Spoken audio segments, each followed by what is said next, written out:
Welcome to colour বার। আমি সুস্মিতা। শুরু করছি বিনোদন জগতের স্পাইসি লেটেস্ট খবর আর গসিপ নিয়ে আজকের এন্টারটেনমেন্ট বুলেটিন কালার বার।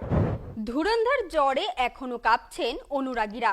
একের পর এক রেকর্ড ভেঙে ক্রমশ মাইল ফলক তৈরি করে চলেছে রণবীরের ছবি। এবার মুকুটে নয়া পালক, নয়া মাইল ফলক ধুরন্ধরের। চোখ রাখবো সেই ছবিতে। মুক্তির পর থেকে একের পর এক রেকর্ড ভেঙে ক্রমশ মাইল ফলক তৈরি করে চলেছে রণবীরের ছবি। বিশ্বজুড়ে বক্স অফিসে আয়ের অঙ্ক ছিল 1207 কোটি গুন্ডি, যা টেক্কা দিল কেজিএফ 2কেও। বলিউড মাধ্যম সূত্রে খবর, পয়লা এবং দ্বিতীয় সপ্তাহে জাতীয় স্তরে যথাক্রমে 228 কোটি এবং 261.50 কোটি টাকা আয় করেছে ধুরন্ধর। যদিও তৃতীয় সপ্তাহে ব্যবসার গ্রাফ খানিক কমে, তবে আন্তর্জাতিক বক্স অফিসার হিসেবে ভর করে 1000 কোটির ক্লাবে ঢুকে পড়ে ধুরন্ধর। 31 দিনে আয়ের অঙ্ক বেড়ে দাঁড়ালো 1207 কোটি, যা টেক্কা দিল কেজিএফ 2কে। ওই ছবিটির বক্স অফিসে 1200 কোটি গন্ডি ছুঁয়েছিল। এর আগে 25-এর বক্স অফিসে সারা ফেলে দেওয়া ভিকি কৌশলের ছাবা এবং সৈয়ারার রেকর্ডকেও দুর্মুষ করে দিয়েছিল ধুরন্ধর। মোট আয়ের নিরিখে বলিউডের প্রথম 5 ছবির তালিকায় জায়গা দখল ধুরন্ধরের। এই তালিকায় একেবারে শীর্ষে 2070 কোটির দঙ্গল, দ্বিতীয় স্থানে বাহুবলী 2 আয় করেছিল 1788 কোটি। তৃতীয় স্থানে রয়েছে 1742 কোটির পুষ্পা 2, চতুর্থ স্থানে 1230 কোটির RRR, আর ঠিক তারপরেই রণবীরের ধুরন্ধর।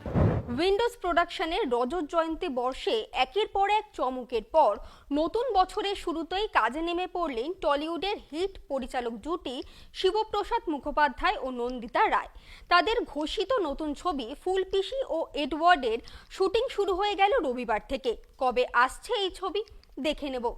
নতুন ছবি ফুলপিসি ও এডওয়ার্ডের শুটিং শুরু হয়ে গেল রবিবার থেকে। রবিবার সকালে শুটিং ফ্লোর থেকেই ক্ল্যাপস্টিক হাতে একটি ছবি পোস্ট করেন শিবপ্রসাদ মুখোপাধ্যায়। ছবিতে তার সঙ্গে দেখা যায় নন্দিতা রায়কেও। ক্যাপশনে শিবপ্রসাদ লেখেন, উইন্ডোজের 25তম বছরে 25তম সিনেমা তার প্রথম দিনের প্রথম শটের আগে আমি ও নন্দিতা রায় আপনাদের আশীর্বাদ ও ভালোবাসা দিয়ে শুরু করলাম আমাদের কাজ ফুলপিসি ও এডওয়ার্ড। ছবির শুটিং হচ্ছে ঐতিহ্যবাহী মহিষাদল রাজবাড়িতে।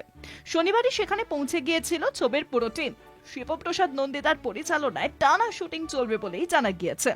ফুলপিসি ও এডওয়ার্ড ছবিতে আবেগ ও সাসপেন্সের মিশেলে একাধিক স্তরের গল্প বলবেন পরিচালক দ্বয়। কাস্টিং এ রয়েছে বড় চমক। এই ছবিতে গুরুত্বপূর্ণ চরিত্রে অভিনয় করছেন সোহিনী সেনগুপ্ত, অর্জুন চক্রবর্তী, অনামিকা সাহা, রাইমা সেন, সাহেব চট্টোপাধ্যায়, রজতাভ দত্ত, অনন্যা চট্টোপাধ্যায়, কনিনিকা বন্দ্যোপাধ্যায়, সৌমপ্তি মুদলি, ঋষভ বসু এবং সৌম্য মুখোপাধ্যায়। মুক্তি পেতে চলেছে পরিচালক রাজ চক্রবর্তীর বহু প্রতীক্ষিত ছবি হোক কলরব। ছাত্র রাজনীতির প্রেক্ষাপটে তৈরি এই ছবির টিজার মুক্তি পেয়েছে বড়দিনে। টিজার প্রকাশের পর থেকেই দর্শক অনুরাগীদের কৌতূহল বাড়লেও একটি সংলাপকে ঘিরে তৈরি হয়েছে প্রবল বিতর্ক। বিতর্ককে রাজ সঙ্গী করেই প্রকাশ্যে মুক্তির দিন। কবে মুক্তি পাচ্ছে দেখে নেব। প্রলয় আবার প্রলয়ের পর পরিচালকও গত বছরের আগে ঠিক যে শব্দবন্ধের জেরে উত্তাল হয়েছিল রাজ্যের একাধিক শিক্ষা প্রতিষ্ঠান, সেই স্লোগানকে হাতিয়ার করিয়ে এবার ছাত্র রাজনীতির গল্প বুনেছেন পরিচালক। বড়দিনেই মুক্তি পেয়েছে এই ছবির টিজার। ছবির প্রথম ঝলক দেখার পর টান টান উত্তেজনা। টিজারের এক দৃশ্যে আইপিএস অফিসারের চরিত্রে শাশ্বত চট্টোপাধ্যায়কে বলতে শোনা যায়, নমস্কার, আমি ক্ষুদিরাম চাকি, না আমি ঝুলি না ঝোলাই। এই সংলাপ ঘিরেই সোশ্যাল মিডিয়ায় শুরু হয়েছে তীব্র প্রতিক্রিয়া। ছবিতে শাশ্বতের চরিত্রের নাম ক্ষুদিরাম চাকি। রাজ চক্রবর্তীর পরিচালনায় এর আগেও প্রলয় ও আবার প্রলয়ে পুলিশের ভূমিকায় শক্ত সংলাপে নজর কেড়েছিলেন তিনি। তবে এবার নাম ও সংলাপে মিলে ক্ষোভ আরো বেড়েছে। নতুন ছবির শুটিং শুরু করলেন অভিনেতা কৌশিক গঙ্গোপাধ্যায়। অভিজিৎ বিশ্বাস পরিচালিত অস্তরাগ ছবিতে এক পরিচালকের ভূমিকাতেই দেখা যাবে অভিনেতাকে। যৌনকর্মী ও তৃতীয় লিঙ্গের জীবনকে কেন্দ্র করে তৈরি হচ্ছে বাংলা ছবি অস্তরাগ। ছবি নিয়ে কি জানালেন অভিনেতা, শুনবো। বেলগাছিয়া রাজবাড়িতে চলছে ছবির শুটিং। ছবিতে এক পরিচালকের ভূমিকাতেই দেখা যাবে অভিনেতাকে। ছবিতে দেখা যাবে পরিচালক নিষিদ্ধ পল্লীর মহিলাদের দৈনন্দিন জীবন, তাদের লড়াই নিয়ে চান একটা তথ্যচিত্র বানাতে। আর সেই ছবির শুটিং করতে গিয়েই জীবন এক অন্য মোড় নেয়। ছেলেবেলার ভালোবাসাকে খুঁজে পান নিষিদ্ধ পল্লীতে। তারপরের ঘটনা নিয়ে অবর্তিত অস্তরাগ ছবির গল্প। ভিন্ন অভিজ্ঞতার মধ্যে পড়ে। বেশ পরিশ্রম করে শুটিং এখানে, ওর নিজস্ব ভাবনা রয়েছে। ও আমি জানি না, আমাকে অনেকে জিজ্ঞেস করছে কেমন হচ্ছে, তাহলে আমি তো মনিটর দেখি না, আমি একটা শর্ট মনিটর দেখি। কাজে পরিচালককে বলতে পারবেন যে কতটা ভালো কি হচ্ছে না হচ্ছে, আমি মন নিয়ে আমার কাছে। তবে ও যে আমাকে এই চরিত্রটা ভেবেছে এটা খুব আনন্দের, এবং ওর প্রযোজককে বিশেষ ধন্যবাদ এরকম একটা বিষয়কে ওর পাশে এসে দাঁড়িয়েছে এবং ছবিটা করছে। বছর শেষের আনন্দের রেশ কাটেনি সেলেবদের। এখনো সোশ্যাল মিডিয়ার পাতায় ঘুরে বেড়াচ্ছে বিশেষ মুহূর্তের নানান ছবি।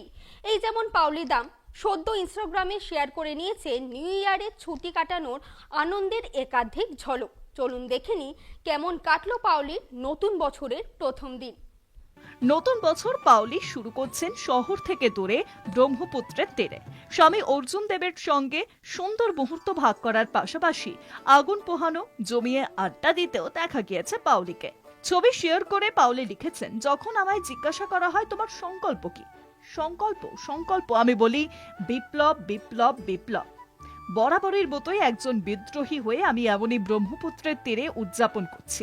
ভারতের একমাত্র পুরুষ নদী সমতার আহ্বান জানাচ্ছে। সবাইকে নতুন বছরের শুভেচ্ছা। বহুদিন ধরে জয়জিৎ ও তার স্ত্রী শ্রেয়া সম্পর্কে সমীকরণ নিয়ে নানা গুঞ্জন চলছে।